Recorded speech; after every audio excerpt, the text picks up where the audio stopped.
Hello, everybody. Welcome back to Cannabis Reality. This is Robert Head with Him for Victory. Join me today. I'm talking with Dr. Blair. Dr. Blair is a West Point graduate, graduated from the University of Miami with his MD, and retired as a colonel. For the past decade, he's been studying cannabinoids and understanding how it works with the body. Today, he's going to join me and talk to me a little bit about why is it that when cannabis enters into the veteran's life, a pill reduction is seen. So sometimes we see, for example, a vet may be using cannabis and go from 14 pills to 4 pills a day. So why is that? Today he's going to tell us. All right. Welcome, everybody. This is Dr. Philip Blair is with me today to talk about the cannabinoid system and the body in regards to how it affects you and also how opioids affects the body as well. This will tell us a lot about how and why veterans are moving to cannabis over their prescribed opioids. Dr. Phillip, please describe to us what's going on in the body when someone's taking an opioid. Well, when somebody takes an opioid narcotic it goes right to the certain opioid receptors that are contained with the body, both peripherally and centrally in the brain. And when it goes there, it attaches to the opioid receptors and it gives an analgesic effect. And that's fine. Now, these opioid receptors are located mainly in the brain, is where we're focused on, but they're also related to peripheral tissues. But in the brain, these particular centers where the opioid receptors are also co-located with cannabis receptors, as a matter of fact, except in the brainstem. And so opioids are connecting with these opioid receptors, they're activating them, and they're giving us analgesia. But when I'm having cannabis, I tend to lose the pain, but my mind isn't really focused on the pain. It's focused on other things in my life. Whereas when I take the opioid, I lose that focus on other things. What's going on with when we take cannabis?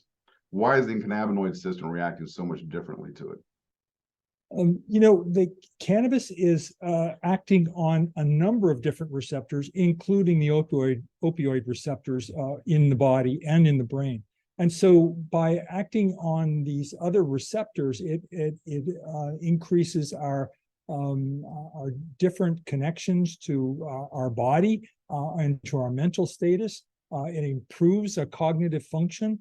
It allows us to connect with our fear and modulate our fear and control fear and anxiety. And so we're in a much better state and more cognizant, more aware of what's going on. It actually enhances the sensitivities to a number of different feelings that we have, both sensory as well as emotional. So it's a full balanced effect from cannabis. The number of receptors that the cannabis connects with are huge. There's about 6 or 7 that it actually connects with that make it a very, very effective, and multiple connections make it very effective for controlling pain and controlling emotions. Robert, one of the biggest problems with taking pain medications is that there's a depression that is often associated with it. And so often veterans are coming in not just because of pain, but because of depression and maybe PTSD, but there are other symptoms that are going on. And cannabis addresses all of those symptoms beneficially. So it relieves the anxiety, it relieves pain, it relieves many of the fears that we have, the anxiety, and it controls for the physical function as well. So that with PTSD, we get an activation of the endorphins, the excitatory chemicals that go into cortisol, and it runs our heart rate up. But the cannabis actually controls for those things, those physical functioning that's going on in the body, to a great benefit. Is this why we see when someone's taking cannabis, and let's say they're on a 10-pill regimen a day, that over a period of time they go down about 2 to 3 pills? We're right, exactly. Because the cannabis is treating all of the symptoms of treating depression and anxiety, it's treating the physical functions and the physical pain, but it's also treating the emotional problems that go along with it. And it's treating depression very specifically. And so a great benefit, and you can reduce the medications that go along with it. So often medications are used as an antidepressant is added to the pain medication, and then something to relieve the episodes of side effects from the opioids or from the antidepressants. And so this is cascading of symptoms and prescriptions becomes very high powered and excessive. And so they're put on a number of different medications, whereas cannabis actually targets many of these symptoms very specifically. From a professional's point of view, when you have patients, what do you think the medical community in general, when I say medical community, I'm talking about all general physicians and everything, what kind of, knowing what you know about the cannabinoid system, how should they approach patients with our newfound knowledge of holistic medicine? Well, that's a very important question. First of all, they need to know about the endocannabinoid system. They need to understand that it integrates within all body systems, and that it has very valuable benefits all over the body. And then next, they need to realize that besides cannabis, there are other compounds that they can use that are endocannabinoid modulators, things like terpenes, things like palmitoyl ethanolamide, which is actually an endocannabinoid, things like curcumin and echinacea.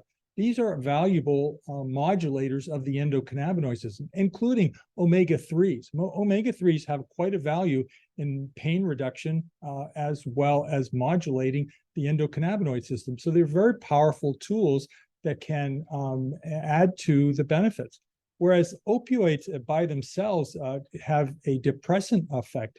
They can put people into depression, and they're associated with depression. They're also there's anxiety-related issues, and actually opioids in a chronic basis can lead to a sensitivity to pain in the long run. And so the benefit for chronic pain syndromes is really highly questionable. With marijuana and cannabis in general having such a low fatality rate, nobody's died from it. The overdoses are next to none. Does it make sense to use this as a maybe a base to figure out where medication really needs to be per patient? Because a lot of times we see medication people are taking medication they don't need, but there's no other options for the doctors to prescribe something.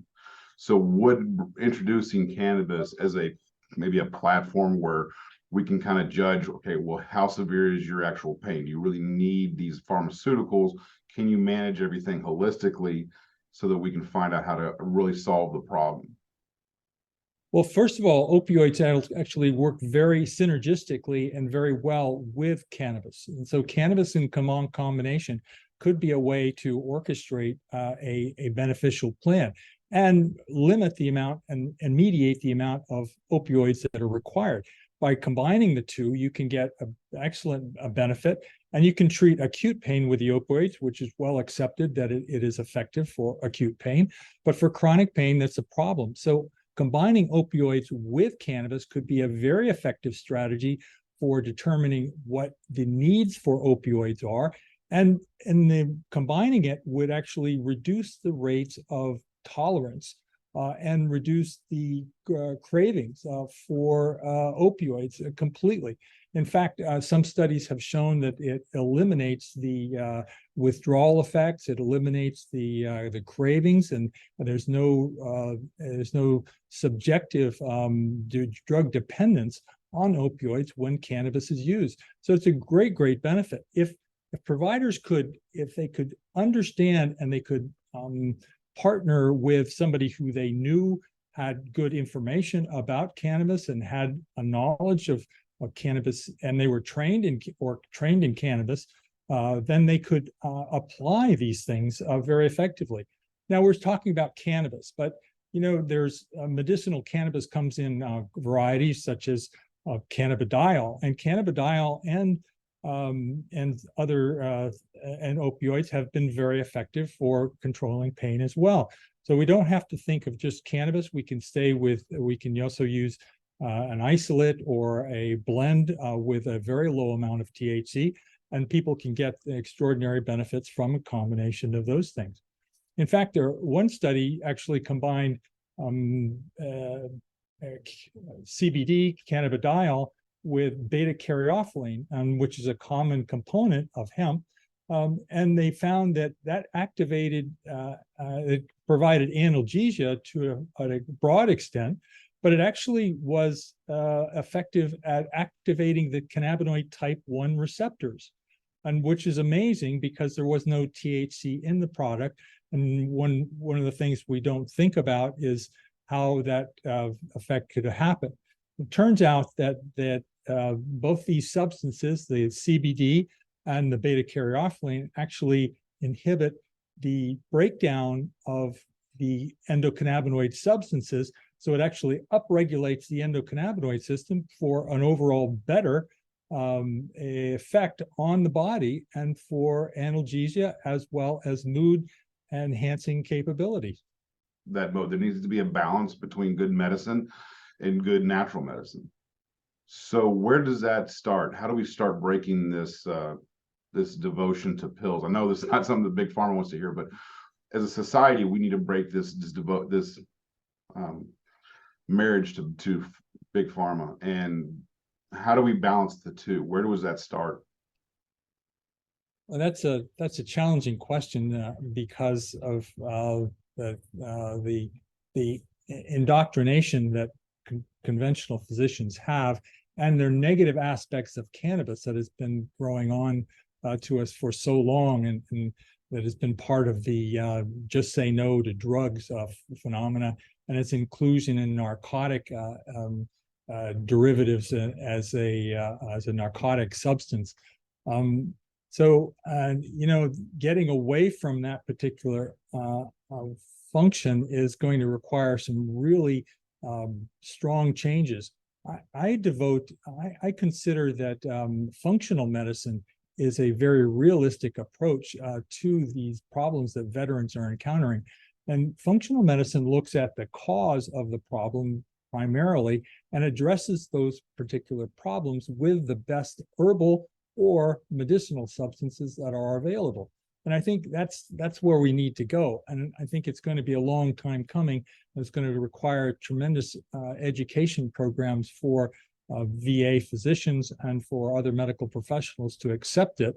But I think that that's the direction that the world needs to go, and especially American medicine. That's true. And VA is a teaching school, so it'd be pretty prominent to start there. Dr. Blair, thank you so much for coming on. I want to give you an opportunity to talk a little bit about your website and what all you do too.